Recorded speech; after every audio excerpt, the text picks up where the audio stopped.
fuck are those things?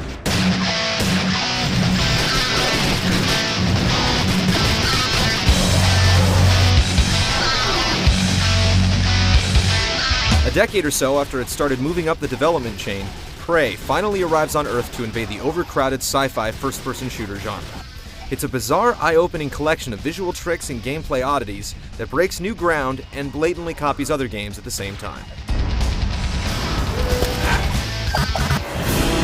You're dropped in the anti-gravity boots of Tommy, a Cherokee Indian out for a drink or two at your girlfriend's bar. Moments after you leave the John, you and your sweetheart are sucked into a spaceship and forced to battle your way out of it. It's refreshing to see a Native American in a video game leading role, but his race or background rarely comes across in the story, with the exception of visually inspiring some of the environments and inducing random spiritual meetings with your grandfather. Unlike Half-Life 2, with an intentionally speechless main character, Tommy talks a lot. This may or may not be in tune with what you're feeling at any given moment, making his expressions equally effective and annoying. Doesn't anyone ever clean this place?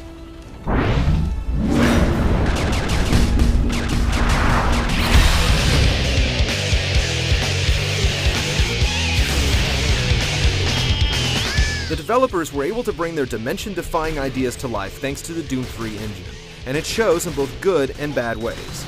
On the upside, the graphics are excellent. The lighting is continuously impressive, and the gooey alien textures never stop moving. On the downside, Prey looks a lot like its two cousins, Doom 3 and Quake 4. The computer panels and closed corridors are very Doom-esque, and the organic material fused with futuristic technology was Quake's bread and butter. Prey does explore uncharted territory through portals that either transport you to an entirely different location, or an alternate version of the room you were just in. These are entertaining, but make the game surprisingly linear. When you reach a dead end, there's usually a portal there to take you where you need to go. The other refreshing element of the disorienting design is when it throws gravity out the window. You can do this by either walking along a brightly lit track, or shooting a panel that makes one of the walls suddenly become the floor. These sequences can give you a sense of vertigo several times over, but they're never too complicated to get stuck in for long. But despite the roller coaster area design, there's surprisingly few enemies and weapons. Instead of giving you multiple options in your arsenal, each gun has multiple ammo types. One gun can only be charged up at stations that give it various elemental effects, for example. This means each weapon you pick up will be full of surprises, but you can't switch back and forth between them. Despite the fact that your surroundings were undoubtedly created by beings from another world, or gross yet imaginative developers, the sound effects are fairly commonplace. The atmospheric audio is creepy and unusual, but the weapons and explosions lack the punch they look like they should have. And Prey must be asking a heck of a lot out of the Xbox 360, because the stale loading screens can hold for a good minute.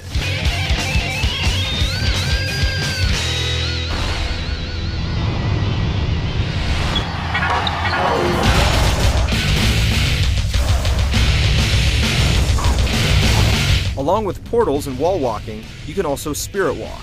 Although your character isn't very spiritual of mind, you're granted the power to leave your body and travel through another dimension like the body snatching in Geist, or the light and dark world in Metroid Prime 2 Echoes, although it never becomes as fully developed as it was in those two games. But the game does give you a break by making death not really the end.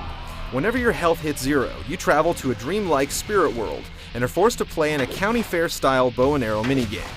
The more tormented soul birds you knock down, the more health you'll have when you go back. This means you'll have to worry less about the last time you saved or where the next med pack is, but it adds a forgiving respawning mechanic on top of forgiving level and puzzle design, making Prey a relatively easy game to run through in about 7 to 10 hours.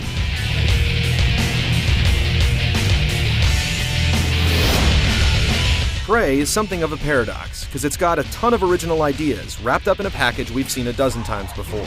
It's worth experiencing if you played the demo and are curious to see more, but it doesn't live up to the monumental hype it's been building all these years.